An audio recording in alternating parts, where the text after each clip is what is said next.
Detroit 11-point lead yesterday. Is there a common denominator? Have you seen things that common in those instances when that happens? Well, not necessarily in the basketball schematic part of it. Really, it's just about overall mental and emotional stability for us.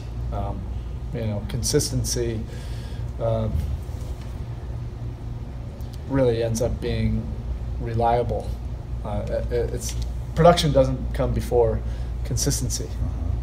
Your behavior comes before consistency. So we just have to continue to work on the little things every single day. All those little things matter. They all add up. And at the end of the day, we're close. That's what's frustrating about it. In some ways, just because of the makeup of our team, of the high emotional variance. Sometimes after a game like last night, it can feel like we're miles away from where we need to be. But we're a lot closer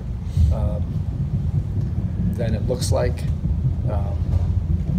Consistency is one of those things that sometimes can be a little bit vague, but the systematic approach to all the little things we think will help the big things for us and help overall help our consistency.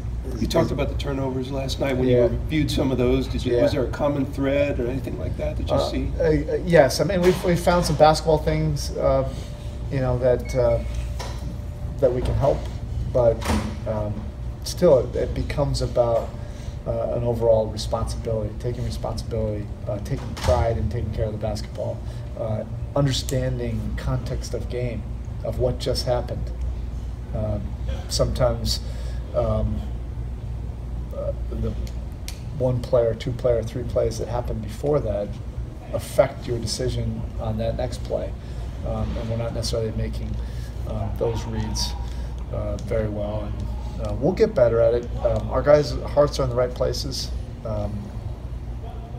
Building an overall team IQ to our identity will help us. An attention to detail to the little things, to the spacing, to communication. All of those things matter for our group.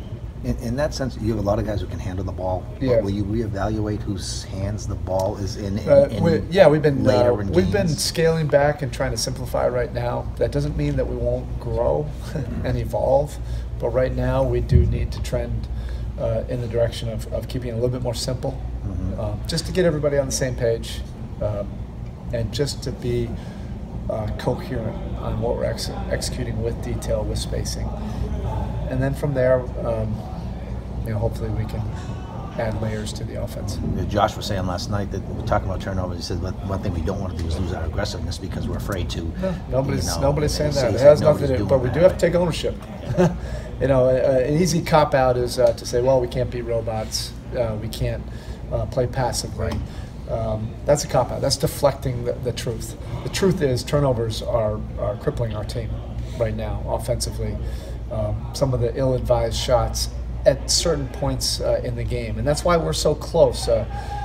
We don't have to necessarily cut our turnovers to 10 a game. That's not realistic, but a couple per game, maybe get 5 shots more to our strengths rather than coughing up a poor, inefficient shot.